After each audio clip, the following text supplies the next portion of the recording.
You guys are probably wondering why I have a Christmas tree and Christmas little theme going on behind me. But, anyways, it will all make sense in the end.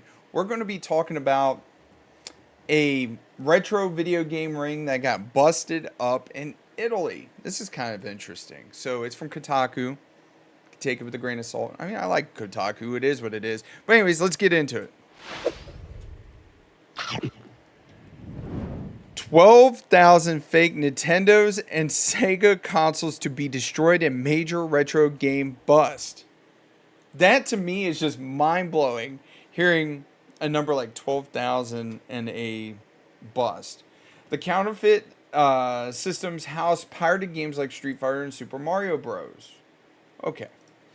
An alleged vintage gaming traffic ring was recently busted up in Italy. Authorities say 12,000 counterfeit copies of an Atari 2600, SNES, and Sega Genesis, collectively housing millions of pirated games, has been seized and will be destroyed. Now, 12,000 fewer people will be subject to running Super Mario Bros. On an emulator. Image the horror. To me, it's kind of crazy to think that there is that big of a market for Atari 2600. Now, SNES, NES, Sega Genesis, okay, I can understand those. But Atari 2600, I mean, there's not many people out there that are like, yo, let me get my hands on an Atari 2600, emulator. Because I think, no lie, I was reading somewhere, I think you could fit like almost the entire catalog of the Atari 2600 on a gigabyte hard drive. It's amazing to think where games have gone over the last like 40 years. Around 12,000 consoles on which more than 47 million pirated video games were illegally uh, stored were seized for an estimated value of more than 47.5 million euros, US $52.5 million. Alexandro, head of the economics crime unit for Turin's financial police, told AFP on Friday. The downloaded games were reportedly hailed from franchises like Street Fighter and Star Wars. It's so random to think like, okay, how many Star Wars games are actually on like the Atari and stuff like that? I'm surprised they're not talking more like Mario and like who would really who like if you're targeting somebody for this big of a ring, it has to be a big player, not just Street Fighter and Star Wars. I would think Nintendo would have a hand in it. The fake retro consoles, meanwhile, were manufactured in China and sold online and in stores, and apparently ran afoul of EU technological and safety standards. So does that mean that you know tech technological and safety standards? Does that mean potential house fires? Does that mean that we have some of these consoles over here in America putting people's houses at risk? I don't know. Police arrest 9 men in connection with the fake consoles and charge them with trading in counterfeit goods. Okay, I can understand that. It certainly sounds like these counterfeit consoles were your run of the mill emulation devices running stolen ROMs. The type you see at pop up kiosks at malls around the holidays, just potentially in plastic housing that replicates the look of the originals. You know, that's one thing I never understood, right? Because those pop up all the time, and they always are like, oh, we need to protect this, we need to protect that, and they'll stop them in the ports.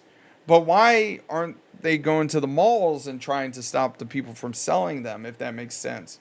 To me, it just sounds like they went for the big shark instead of the little fish, which saves you a lot of money in all honesty. But yeah, while the market for vintage games have blown up in recent years, retro emulation devices on which to play your favorite childhood games on largely remains pretty cheap.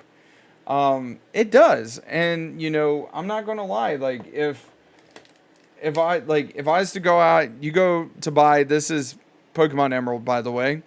If you were to go out and buy this is like I think the last time I looked like $130 game, and I use the whatchamacallit.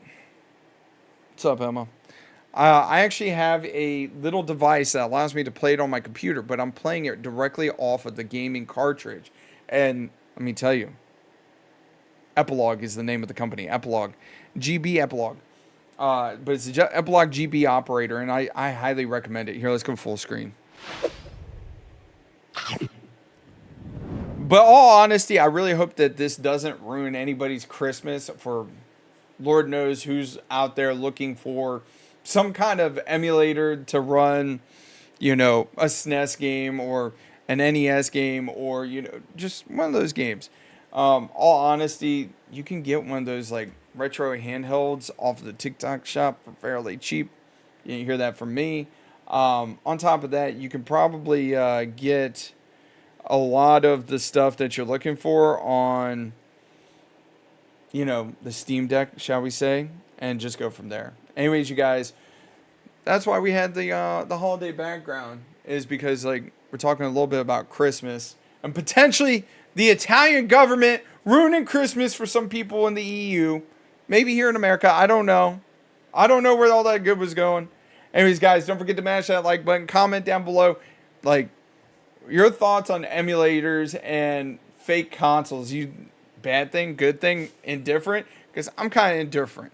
That's just me. As long as it's safe and we can operate it like at home and not have to worry about our house burning down. I just realized there's a cat in the background. I don't really like cats. But anyways, as long as we can operate them without burning down the house, I have no issues with it. Now, if they stepped in because it was a safety issue and potentially burns down people's houses, that might be a bigger problem. Y'all take it easy. Have a wonderful day, and I'll catch you later.